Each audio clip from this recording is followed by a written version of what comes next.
Bienvenidos a Buena Salud, gracias a quienes ya están en sintonía por Majestad TV y a quienes también están conectándose en redes sociales. En Facebook nos pueden ver en vivo como Majestad TV, también para que ustedes puedan efectuarnos alguna pregunta si así lo desea, pues nosotros se las estaremos contestando en vivo para que usted también salga de todas las dudas o despeje la duda que tiene, porque tenemos un tema bastante importante y por supuesto con un especialista que ya en breve lo estaré mencionando. Antes de comenzar nuestra programación, quiero leerles la frase de esta mañana, una frase para que nosotros meditemos porque va muy en conexión y muy relacionado al tema que hablaremos en esta mañana. El corazón no se rompe solo por emociones, también por descuidos. Cuídalo antes de que reclame. Es una pregunta o una frase para meditar bastante interesante, pues estaremos ya en breves hablando con el doctor Andy Cortés. Él es cardiólogo y vamos a hablar un poco sobre la prevención y factores de riesgo en cardiología. ¿Por qué hay que cuidar el corazón?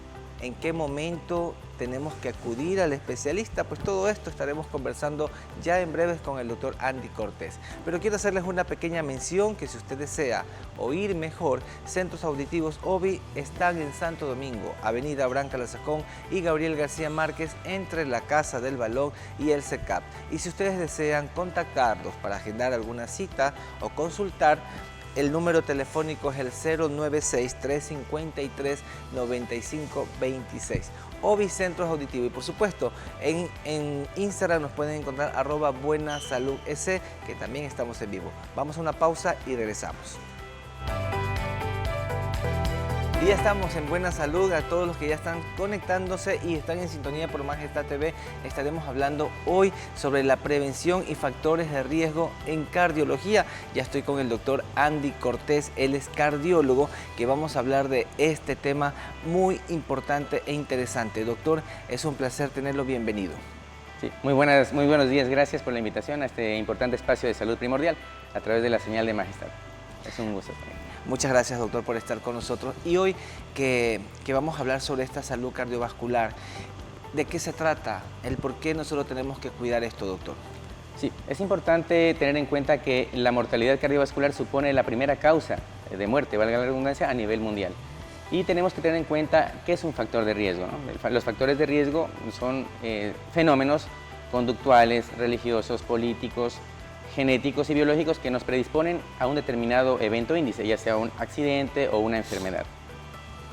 Muy bien, entonces dentro de estos factores de riesgo que nosotros debamos vigilar, ¿en qué momento habría que hacerlo, doctor?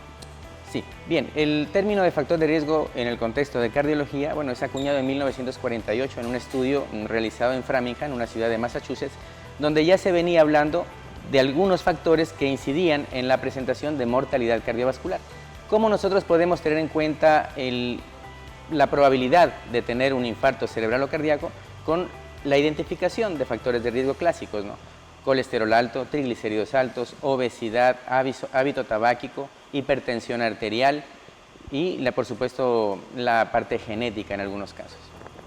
Dentro de esta situación, por ejemplo, hay personas que actualmente se han hecho algún tipo de estudio y se le detecta hipertensión. Esta hipertensión, realmente, ¿cómo afecta directamente al corazón, doctor? Muy bien. La hipertensión arterial es uno de los principales factores de riesgo para la enfermedad cardiovascular. Cabe resaltar que hay pacientes con enfermedad cardíaca no hipertensos, pero la mayoría de pacientes hipertensos pueden tener una enfermedad cardiovascular.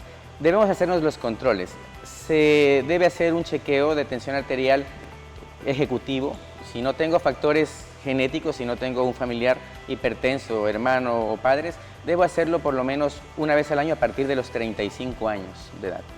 Eso se puede hacer en el consultorio o en un hospital también. Muy bien. Ahora, cuando las personas que tienen esta sospecha o que se le ha determinado de que son hipertensos, aquí creo que juega un rol bastante importante el que tal vez nosotros tengamos otro tipo de factores de riesgo. Por ejemplo, al hablar del colesterol, hay personas que podemos mantener un colesterol elevado. Esto también influye mucho o tiene afectaciones hacia el corazón. Por supuesto, Siempre les digo, hablando coloquialmente a los pacientes, cuando uno va a hacer un pastel debe tener leche, huevos, azúcar, harina. Acá, entre más factores de riesgo, más probabilidad de infartos. Entonces, ¿qué debemos hacer? Un control, en este caso, de química sanguínea, ¿no? Empezar por colesterol, triglicéridos, glicemia, ácido úrico, para tratar de determinar si tengo un riesgo de enfermedad cardiometabólica, ¿no? El famoso síndrome metabólico se dice que es primo hermano de un infarto cardíaco cerebral. Entonces, este es el panel de estudios básicos para empezar a identificar factores de riesgo, ¿no? Porque todos estos factores que justamente me acabas de mencionar, Gabriel, inciden, entre más alto el colesterol, más probabilidad, por supuesto, de un infarto cardíaco o cerebral. Y otra de las cosas que también creo yo que influye, doctor, porque, digamos, actualmente vivimos en un mundo donde la alimentación no es la correcta. Hay muchas personas que, incluso personas que suelen decir estoy delgado, pero ya tienen un índice de masa corporal elevado y que no las personas que tienen también el sobrepeso. Esto tiene que influir mucho respecto al tema del cuidado del corazón. Sí, es una muy buena pregunta. Hace unos meses en Inglaterra se hizo un consenso de obesidad. Se habla hoy en día de obesidad preclínica, es aquella persona que tiene un elevado índice de masa corporal, pero que no tiene daño de algún órgano blanco, ¿no? Y se habla de la obesidad clínica, que es aquella persona obesa que ya tiene hipertensión, diabetes, colesterol, triglicéridos altos, y se hace énfasis ahora ya no solamente en el índice de masa corporal, sino también en la grasa oculta. Por ejemplo, se recomienda medir la cintura y dividir para el peso.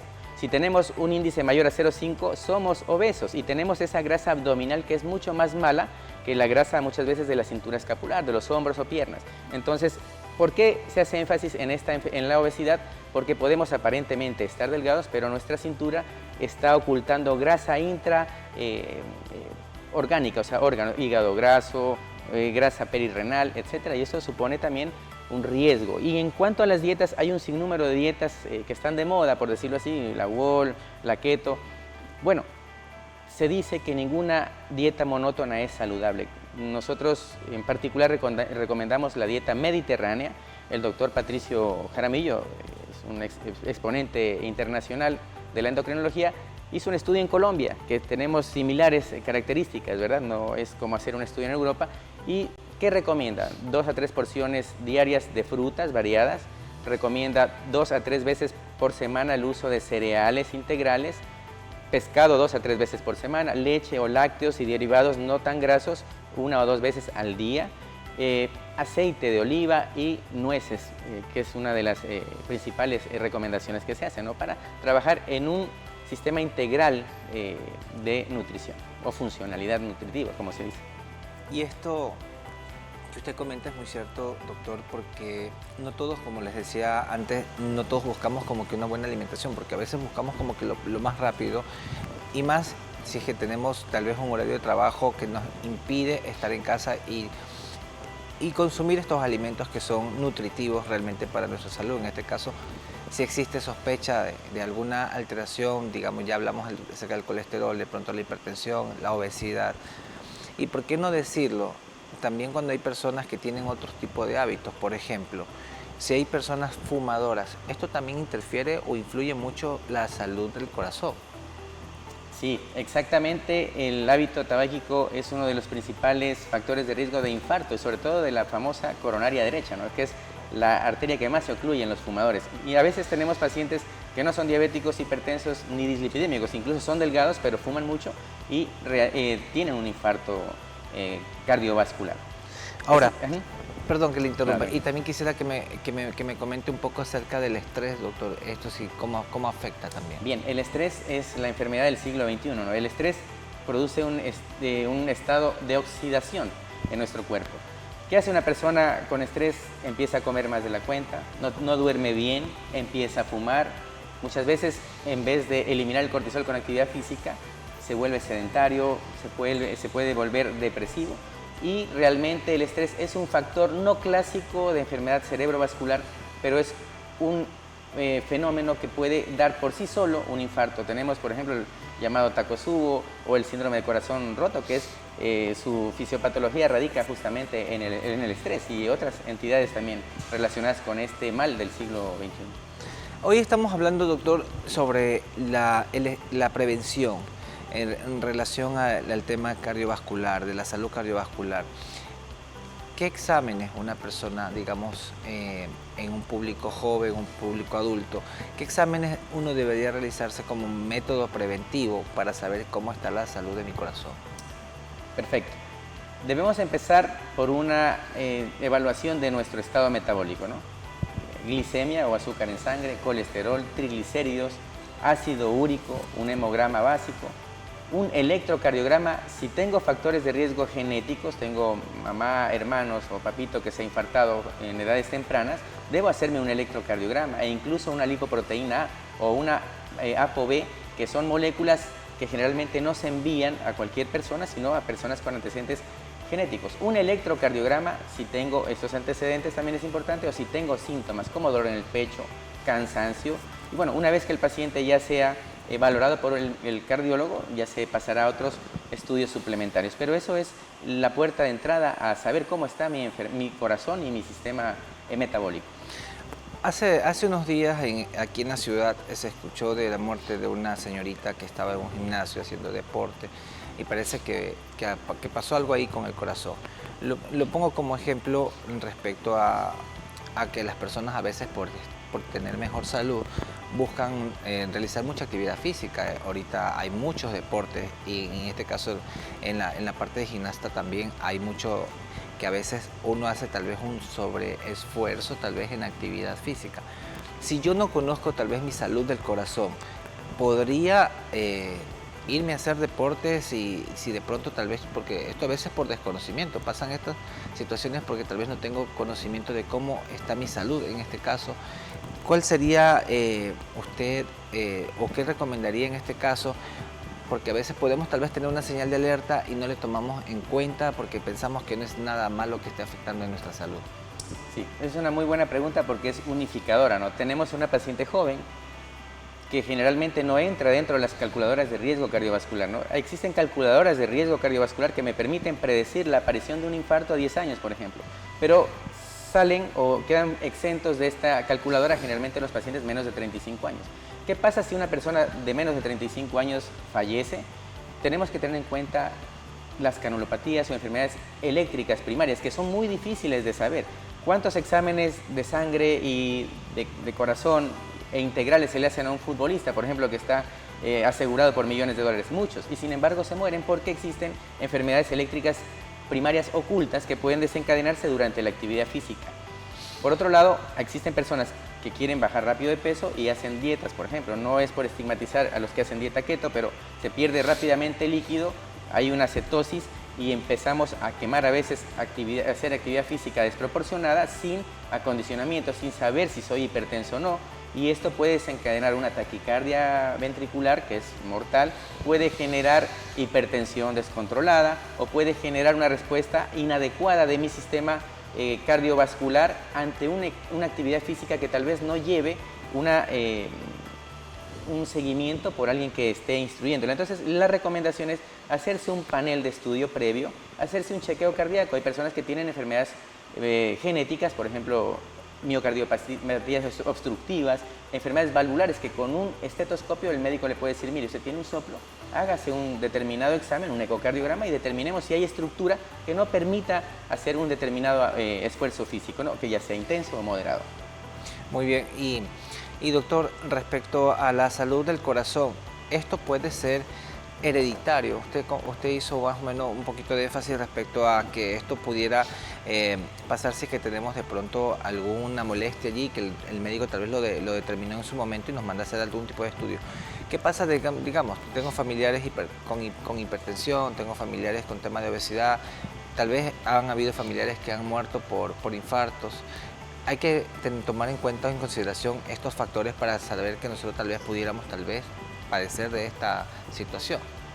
Sí, exactamente. En Europa y Estados Unidos está en boga la medicina de precisión, que lleva dentro de todo su andamiaje, por supuesto, el screening genético en pacientes que han tenido muerte súbita antes de los 35 o antes de los 40 años, Y estos pacientes que tienen este antecedente de familiares de primer grado muertos antes de los 40 años deben pasar a un estudio por lo menos básico genético o estructural, porque las enfermedades del corazón pueden tener un origen en la genética. Muy bien. Ahora, dentro de estas afectaciones, doctor, ¿hay alguna diferencia entre los hombres y las mujeres en el padecer esta problemática en la salud del corazón? Bueno, en el estudio Framingham, que se inició en 1948, que ya va por su cuarta generación, es decir, la tercera, perdón, que son los nietos de estas personas que participaron en este estudio, que es el estudio paradigma del factor de riesgo, se identificó a la menopausia, a la mujer con menopausia, como una paciente o una persona en riesgo de enfermedad cardiovascular.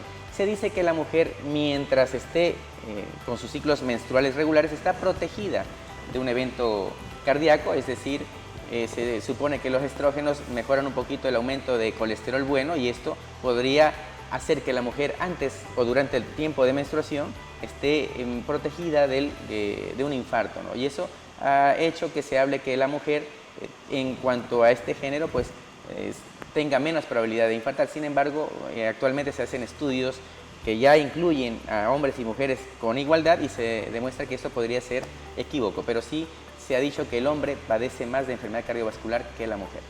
Muy bien. Y sobre todo, haciendo esta diferencia durante esta etapa, que el hombre tal vez es el más propenso en este sentido, también es bueno conocer, que nosotros sepamos en qué momento tal vez hay que irnos a hacer un chequeo. Sabemos que esto también a veces influye mucho en la edad del paciente, pero tampoco se descarta de una edad temprana. Por eso mismo los estudios, como ya estaba comentando usted, doctor. Al regresar de la pausa, me gustaría que también nos hable un poco respecto a los métodos de prevención, cómo uno debe prevenir tal vez hacer esto, tal vez con actividad física, con alimentación, llevando algún tipo de tratamiento si es que se ha determinado cierto hallazgo y sobre todo las personas que ya tienen diagnosticado problemas cardiovasculares, saber cómo debe ser nuestra condición de vida durante todo ese proceso de tratamiento. Al regresar de la pausa me contesta todo esto, doctor. Si usted tiene preguntas también pueden escribirnos, no le cambie.